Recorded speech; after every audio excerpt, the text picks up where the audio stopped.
হাকিমপুর সীমান্তে পরিস্থিতির বদল, অনুপ্রবেশকারীর ভিড় কমে মাত্র 10 থেকে 12 জনে। রাজ্য জুড়ে এসআইআর চালু হবার পর কার্যত হাকিমপুর সীমান্ত এলাকা দিয়ে অনুপ্রবেশকারীরা বাংলাদেশে যাওয়ার জন্য ভিড় জমিয়েছিলেন। গত কয়েকদিন ধরে লাগাতার আমরা খবর সম্প্রচার করছিলাম, কেউ বা এদেশে ভোটার কার্ড, আধার কার্ড এবং লক্ষ্মীর ভান্ডার পাচ্ছিল, দাবি করেছিলেন বাংলাদেশি অনুপ্রবেশকারীরা। আজ সকালে একেবারে অন্যরকম দৃশ্য। অন্যান্য দিনের তুলনায় একেবারে হাতে গোনা 10 থেকে 12 জন বাংলাদেশি অনুপ্রবেশকারী রয়েছেন এই হাকিমপুর চেকপোস্ট সংলগ্ন এলাকায়। তারা সকলেই অবৈধ উপায়ে অবৈধভাবে ভারতে প্রবেশ করেন। তারা বাংলাদেশে ফেরতের জন্য এখানে এসে উপস্থিত হয়েছেন। কোথায় থাকতেন? কলকাতা। কোথায় বাড়ি? বাংলাদেশে কোথায় বাড়ি? খুলনায়। খুলনায়। কতদিন আগে আসছিলেন কলকাতায়? হ্যাঁ, 4-5 বছর আছে।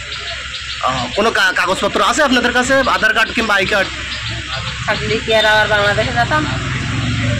আপনার নাম? তাসলিমা। হ্যাঁ, কতদিন আগে বাংলাদেশ থেকে আসছিলেন? থাকতে কোথায়? কতদিন ধরে থাকতে? দাঁড়াও দাঁড়াও দাঁড়াও দাঁড়াও দাঁড়াও দাঁড়াও দাঁড়াও একটু দাঁড়াও। 2 বছর ধরে থাকতে? কতজন ছিল একসাথে? যাও, তোর নাম কি? থাকতে কোথায়? কতদিন আগে গিয়েছিলে সাঁতরাগাছি? 2 বছর। এতে কি বাংলাদেশে বাড়ি কোথায়?